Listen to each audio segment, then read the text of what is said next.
I used to believe that love could survive anything: distance, hardship, even heartbreak. When I met my husband, I honestly thought I'd found the person who would stand by me no matter what. We weren't perfect, but I thought we had the kind of relationship built on trust, laughter, and mutual dreams. I really believed we were building something strong, something meant to last. When we got married, I was full of hope. He was charming, funny, and ambitious. He worked as a welder, often coming home tired but proud of the work he did. I used to admire the way he'd talk about his projects, how dedicated he was to providing for our little family. I thought his drive meant security, stability, a future. Looking back now, I realized that sometimes the things we admire in people can also be the same things that hurt us later. Our first couple of years together were good. We had small arguments, of course. Every couple does. But nothing that made me question his love for me. We dreamed about buying a house one day, talked about vacations we couldn't yet afford, and laughed over late-night takeout. I remember those nights clearly, sitting on our old couch, legs tangled, talking about what our kids might look like. We were just ordinary people with ordinary dreams. And when I got pregnant for the first time, I felt like everything we ever wanted was finally happening. I can still remember the moment I saw the positive test. I was standing in the bathroom, shaking, crying, smiling all at once. When I told him, he wrapped his arms around me and lifted me off the floor, spinning me around. We both cried.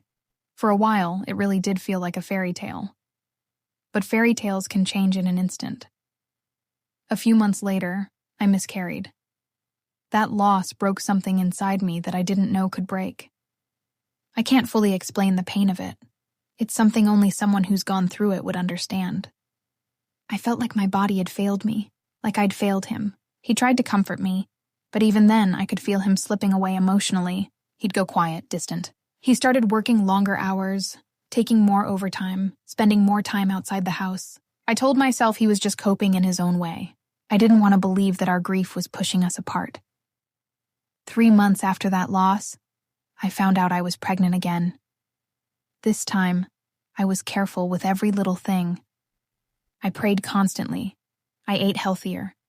I went to every doctor's appointment, and I stayed hopeful even when fear tried to creep in. When I told him about this pregnancy, he smiled, but it wasn't the same as before.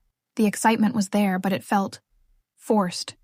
He said all the right things, but deep down, something didn't feel right. I brushed it off because I didn't want to seem paranoid or negative.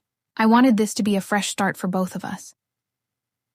Around that time, he started talking about taking a new job, one that involved traveling. He said he could make a lot more money welding out of town. He made it sound like an opportunity we couldn't pass up.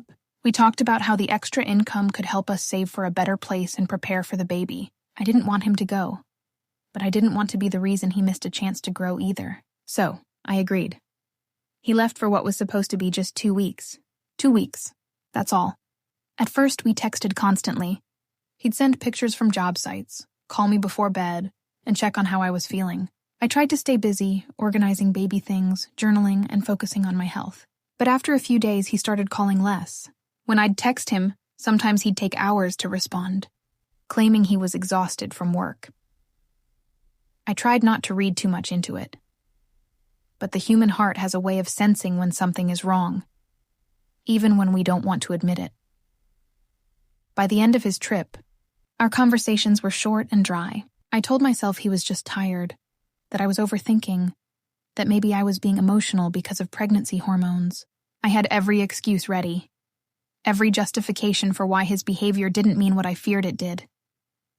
When he finally came home, I was so excited. I spent that entire morning cleaning the house, cooking his favorite meal, and getting ready like it was a date night. I remember the moment he walked through the door. He smiled, kissed me on the forehead, said he was tired, and went straight to take a shower. Something in me sank. The warmth wasn't there. It was like hugging a stranger who happened to wear my husband's face. Later that night, he fell asleep early. I was lying next to him, my mind racing. I told myself to stop being suspicious. But then his phone buzzed. Just one notification, but that sound lit a fire in me. I hesitated. I stared at the screen, debating if I should pick it up. I knew trust was important. I also knew that sometimes the truth doesn't wait for permission. I checked his phone, and that's when my world started to fall apart. There were messages from a dating app. Not just messages, but receipts. He had paid for a premium subscription. Not weeks ago, just days. There were also transaction notifications for a burner app and even one for a place I knew wasn't innocent. A club. I didn't want to believe it. I just sat there, holding the phone, shaking, my stomach tightening in pain. When I confronted him the next morning, he acted confused at first. Then he got defensive. He said, "You're overreacting. It's not what it looks like. I was just curious." The same lines people use when they're caught but don't want to admit it. I didn't yell. I just stood there in silence, tears falling while he kept talking, trying to twist the story. In that moment, something inside me died. It wasn't just the betrayal. It was realizing that the person I had shared everything with, the father of my unborn child, was capable of looking me in the eyes and lying. I told him I needed space. I stopped talking much. I took care of myself, went to my doctor appointments alone, and started thinking about what life would look like if I had to do this on my own. It scared me, but the idea of staying with someone who could betray me while I was carrying his child scared me even more. I started noticing more things, small details that suddenly made sense. Money missing from our joint account, late-night calls he wouldn't explain, messages deleted. One day, when I asked him about finances, he got angry and said I was trying to control him. That was the moment I realized I had to protect myself and my baby. So, quietly, I withdrew some money from our joint account. Not to hurt him, but to make sure I'd have something to fall back on if things got worse. It was around $10,000, our savings from years of hard work. I put it aside because deep down, I already knew what was coming. And I was right. A few days later, I found out he had opened a new bank account, in his name only, and started redirecting his paychecks there. He didn't even tell me. Suddenly, our joint account would go into the negatives while he was out of town earning more than ever. I tried to stay calm, but the final straw came when I went to buy baby clothes and my card got declined. I can still remember standing at that store counter, holding tiny clothes in my hands, feeling humiliated. When I called him, he acted like I was being dramatic. He said, "You took my money, so I had to protect myself." He actually called it his money, as if the years I spent supporting him, managing our home and standing by him didn't count for anything.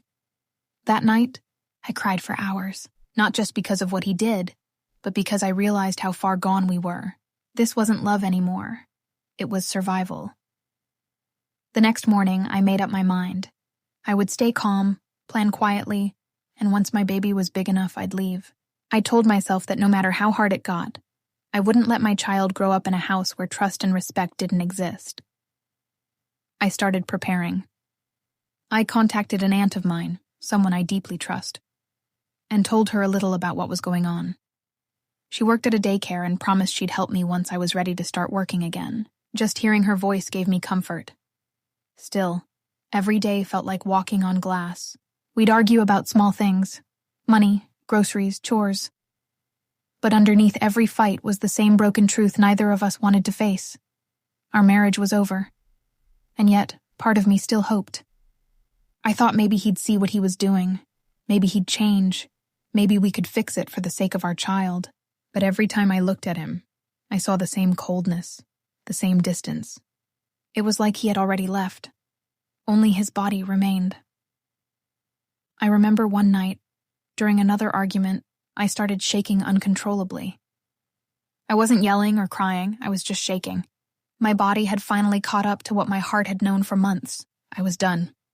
That night I realized I wasn't afraid anymore. I had cried enough tears, lost enough sleep, and begged enough times.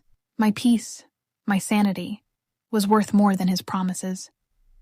And that's where my journey of letting go truly began. I didn't know what was coming next, or how I would handle raising a baby on my own, but for the first time in a long time, I felt something I hadn't felt in months. Strength. After that night when I decided I was done begging for peace, something in me changed quietly. I stopped trying to fix him. I stopped checking his phone, stopped asking where he was, stopped trying to make sense of his lies. Instead, I turned all that energy toward surviving each day and preparing for what I knew was coming. The moment I'd finally walk away. He didn't notice right away. Or maybe he did, but he thought I'd come around eventually. He'd gotten used to the idea that I'd always forgive him, that no matter what he did, I'd still be there when he came home. But this time was different. I wasn't angry anymore. I was calm, and that scared him more than any shouting ever did. I remember one morning when he asked me what was wrong. His tone wasn't gentle. It was defensive, like he was worried about how my silence might affect him. I just told him I was tired, and I was tired in a way that sleep couldn't fix. He kept going out of town for work, and each time he left, it felt easier to breathe. The distance that used to make me anxious now felt like a relief. I didn't have to walk on eggshells or pretend everything was fine. I could eat in peace, watch TV without hearing him complain, and focus on my pregnancy without feeling like a burden. But that peace never lasted long. Every time he came back, it felt like tension entered the house again. Small things would set him off. A misplaced bill, a question about money, a request for help. One day I asked him to transfer some money for groceries, and he told me to stop acting entitled. That word stung more than I expected. After everything I had done to hold our family together, that's what I was now, entitled. I started keeping a journal around that time. It wasn't anything fancy, just a small notebook I kept by my bed. Every night, after putting my thoughts in order, I'd write about the day, how I felt, and what I needed to remember. I didn't realize it then, but those pages became my therapy. They reminded me who I was outside of being his wife. As my pregnancy went on, my body started to feel the stress. My blood pressure would spike, and the doctor kept warning me about complications. I tried to rest more, but rest was impossible when the person who was supposed to be your partner made you feel like a problem. One night, we argued over finances again. I had just come home from a doctor's appointment, exhausted and swollen. I asked him about a charge I didn't recognize, and he snapped. He said I was ungrateful, that I should be thankful he was working while I sat at home. His words hit me like a punch. I didn't even respond. I just sat there, staring at the floor, holding my belly, whispering to my baby that everything would be okay. That night, I realized the man I married no longer existed. The person in front of me was someone else, someone who saw me as a burden instead of a blessing. And that realization broke me, but it also gave me clarity. Not long after that argument, I ended up in the hospital. My blood pressure was dangerously high, and they diagnosed me with preeclampsia. I remember lying in that hospital bed, hooked up to monitors, while nurses came in and out checking on me. He wasn't there. He was out of town for work, and when I called to tell him, he said he'd try to make it back soon. He didn't ask how I was feeling. He didn't ask if the baby was okay. Just said he'd see what he could do. That was the moment my heart closed completely. I stopped waiting for him. A few days later, the doctors decided to deliver my baby early. I was terrified but also strangely calm. I knew I had to be strong for my son. The delivery wasn't easy. My baby had to be taken to the NICU right after birth, and I spent hours just watching him through the glass, too weak to hold him, whispering prayers that he would make it. He finally showed up the next day. He looked tired, maybe even guilty, but I couldn't bring myself to care anymore. I was too focused on my child. Every time he tried to talk to me about our relationship, I'd change the subject back to our baby. The nurses probably sensed the tension between us because they kept their conversations short when he was around. Those first few weeks after the birth were a blur. Between hospital visits, sleepless nights, and constant worry, I barely had time to think. My baby stayed in the NICU for a month, and I spent every single day sitting by his side, humming softly, watching his tiny chest rise and fall. It was the hardest and most beautiful month of my life. When we finally brought him home, I thought maybe things would get better, that the sight of his son would soften my husband, make him realize what really mattered. For a brief moment, it seemed like that might happen. He'd hold the baby, take pictures, even cook once or twice. But it didn't last. Within weeks, he was back to his old patterns. Distant, distracted, secretive. The day I found out about the second bank account was the day I stopped feeling surprised by anything he did. I had withdrawn money from our joint account months ago to protect myself, and apparently, he saw that as theft. He accused me of stealing his money and said that's why he opened another account. I remember laughing quietly when he said that. Not because it was funny, but because it was absurd. He was calling me a thief for trying to survive in a situation he created. We started living like strangers. We barely spoke unless it was about the baby, and even then, his tone was clipped and impatient. He'd go out without saying where, come home late, and pretend everything was normal. I stopped asking questions. I stopped caring. There was one night when I truly realized how alone I was. The baby was crying, and I was exhausted, trying to rock him to sleep. He was sitting on the couch, scrolling through his phone. I asked him to hold the baby for just a few minutes so I could use the bathroom. He sighed and said, "You wanted this baby, not me." I can still feel the silence that followed those words. It was heavy and cold, like the air had been sucked out of the room. I didn't say anything back. I just took my son in my arms and went into the bedroom, locked the door, and cried quietly so I wouldn't wake him. That was the moment I knew there was nothing left to fight for. After that, I started planning for my future in earnest. My aunt, the one who worked at the daycare, became my lifeline. We'd talk late at night after the baby fell asleep. She'd tell me stories about her own life, about how she stayed in an unhappy marriage for too long because she was scared to start over. She told me not to make the same mistake. Her words stayed with me. Every time I doubted myself, I'd remember her voice saying, "You're stronger than you think." A few months passed, and I started feeling better physically. I was healing from the delivery and the stress, slowly regaining my strength. But emotionally, I was still fragile. I'd have days where I felt brave, and others where I felt like a failure. I blamed myself for trusting him, for not leaving sooner, for believing the promises he never kept. Then, one afternoon, something shifted. I was at the park with my son, watching him sleep in his stroller, and I saw another mother playing with her little girl. They were laughing, running around, chasing bubbles. It was such a simple, joyful moment, and it hit me how much of that joy I'd lost by staying in a toxic relationship. I realized I wanted that kind of peace for myself and my child. I wanted him to grow up seeing laughter, not tension. Love, not resentment. When I went home that day, I looked around our house and saw it differently. It didn't feel like home anymore. It felt like a cage. I had spent so long waiting for him to change that I hadn't noticed how small my world had become. That night, I sat down and wrote a letter to myself. I wrote about everything I'd been through. The miscarriage, the cheating, the lies, the loneliness. I ended the letter with one sentence. "You deserve to be free." I folded it and kept it in my journal. It became my promise to myself. From then on, every decision I made was about moving forward. I started researching jobs, figuring out daycare options, and saving what little money I could. My aunt helped me with applications and even offered to watch my son once I started working. For the first time in years, I felt like I had a plan. Of course, he noticed the change. He started asking questions: where I was going, who I was talking to, why I seemed distant. It was ironic, really. After years of ignoring me, he suddenly wanted to act like a husband again. But it was too late. One night he tried to convince me to give him another chance. He said he was sorry, that he wanted to make things right for our family. But the words felt empty. I told him I didn't hate him, but I couldn't live like this anymore. He looked shocked, like he couldn't believe I was serious. He said I was giving up too easily, that I was breaking our family apart. I didn't argue. I just said, "You broke it long before I decided to leave." He didn't have an answer for that. That was the last real conversation we ever had as husband and wife. After that, we just coexisted until the paperwork was ready.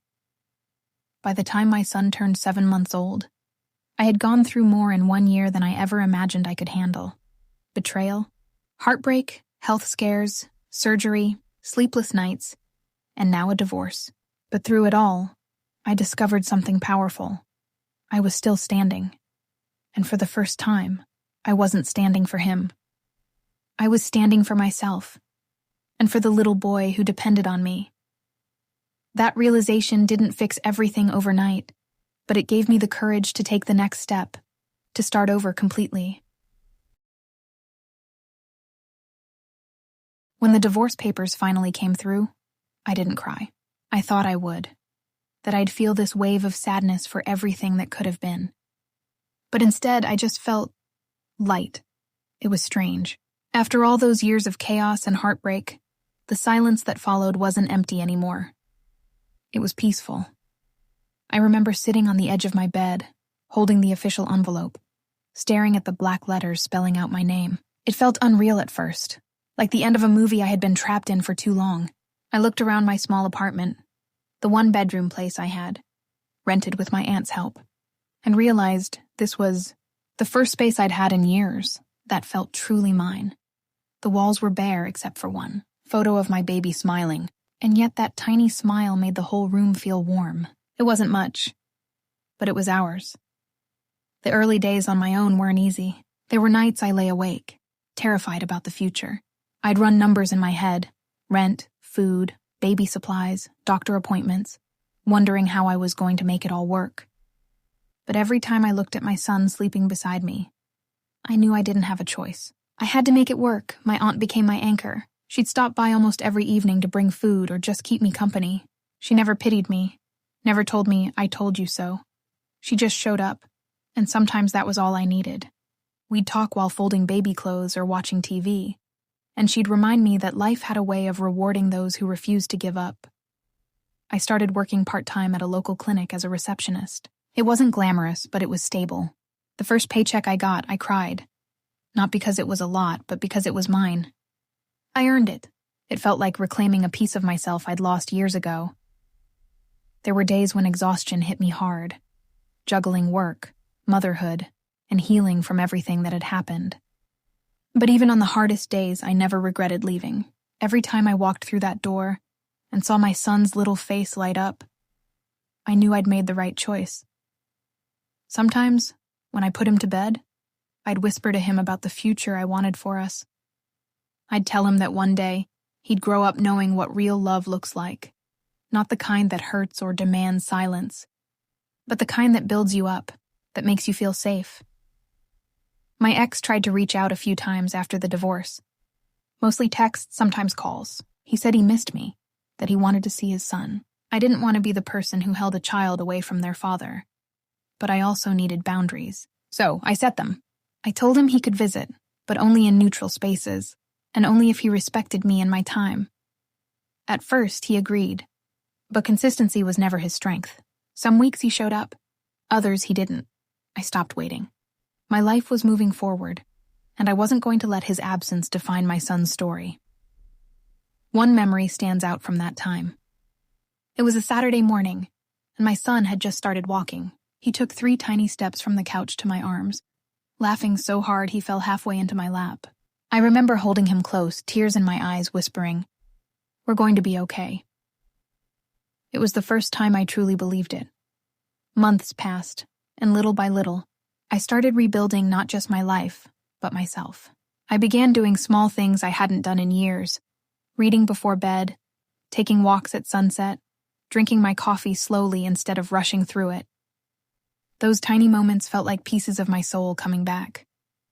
I also met new people, coworkers, other single mothers at the daycare, neighbors who became friends. At first, I kept everyone at a distance. Trust didn't come easily anymore. But slowly, I realized not everyone was like him.